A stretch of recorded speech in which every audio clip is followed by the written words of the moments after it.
अब हम बढ़ते हैं एस्ट्रोलॉजी की रिपोर्ट में, जो कि बहुत ब्यूटीफुल एस्ट्रोलॉजी की रिपोर्ट दिखाई देती है। हमने इस व्यक्ति की यहाँ पर कुंडली खोल ली, हम लोग यहाँ पर रिपोर्ट के अंदर गए, जैसे कि आपने कुंडली बनाई थी। यहाँ पर आप जब प्रीमियम रिपोर्ट निकालते हैं तो इस तरीके से यहाँ क्लिक करते हैं।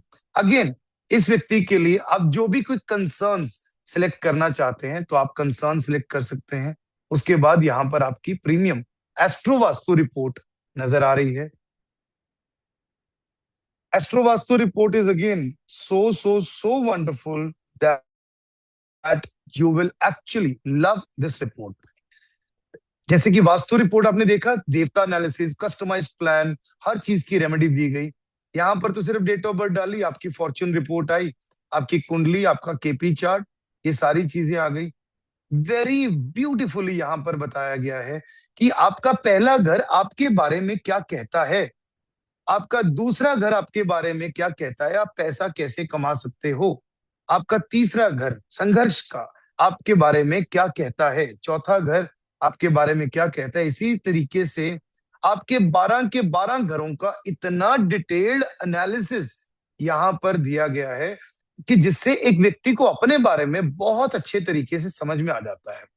उसके बाद महादशा एंड अंतरदशा, जैसे कि इस व्यक्ति की सैटर्न की महादशा, वीनस की अंतरदशा है। यहाँ पर यह बता दिया गया कि जो सैटर्न है उसका नक्षत्र लॉर्ड मरकरी है, ये आपके इन इन घरों को इंपैक्ट कर रहा है और आपके लाइफ में इन इन एरियाज को, वेल्थ, फैमिली, स्पीच, ये आपकी इस टाइम पर एक्टिवेटेड है। सिमिलरली अंतरदशा में वीनस अंतरदशा, केतु उसका नक्षत्र लॉर्ड है, इसके बारे में बताया गया। अब ये आ गया your personalised remedy plan.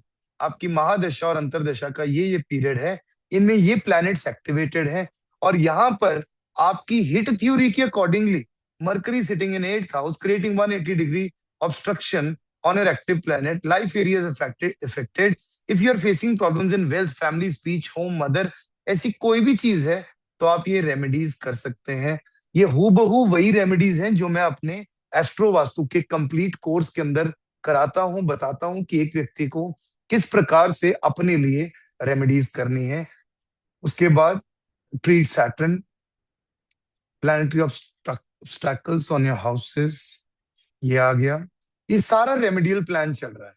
Remedies के बाद आपको अपने धन को एक्टिवेट करना है, तो आप धन को किस तरीके से एक्टिवेट करते हो, आप नक्षत्र मृगशिरा सिंबल को साउथ साउथ वेस्ट के अंदर मार्स का सिंबल लगाकर वहां पर एक्टिवेट कर सकते हैं। सारी चीजें डिटेल के अंदर दी गई हैं। रिलेशनशिप को अच्छा करने के लिए, बिजनेस एक्टिवेशन करने के लिए, करियर एंड स्टेटस एक्टिवेशन के लिए, विश फुलफिलमेंट के लिए आपको क्या करना है। उसके बाद 6, 8, 12 घर आपको किस तरीके से इंपैक्ट करते हैं और उसको सही रखने के लिए आप क्या क्या रेमेडीज को कर सकते हो। उसके बाद आपका स्टेटेड कंसर्न, ये लिखा था ना मैंने, हेल्थ कंसर्न, उसके लिए बताया गया है कि ये एक चीज है जो कि आपके हेल्थ को इंपैक्ट कर रहा है, तो आपको ये रेमेडीज उसके लिए करनी ही करनी है। उसके बाद standard Vedic and KP remedies, then additional कुछ रेमेडीज यहाँ पर आप लोगों को और दे दी गई हैं।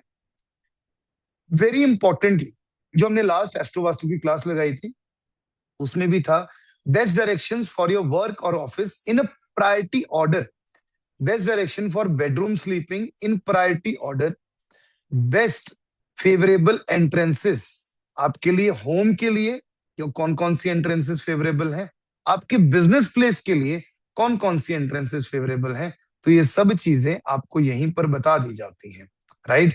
इसमें सबसे मोस्ट इंपॉर्टेंटली क्या बताया गया कि N4 एंट्रेंस इस व्यक्ति के लिए अच्छी नहीं है, तो इसको कभी भी N4 एंट्रेंस को चूज नहीं करना चाहिए।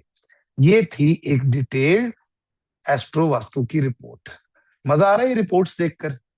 अब आप सोचिए कि अगर आप एक रिपोर्ट अपने क्लाइंट को देते हो या आप खुद निकाल कर पढ़ पढ़ के भी अगर उसको बताते हो तो उसकी लाइफ में आप कितना चेंज ला सकते हो, राइट।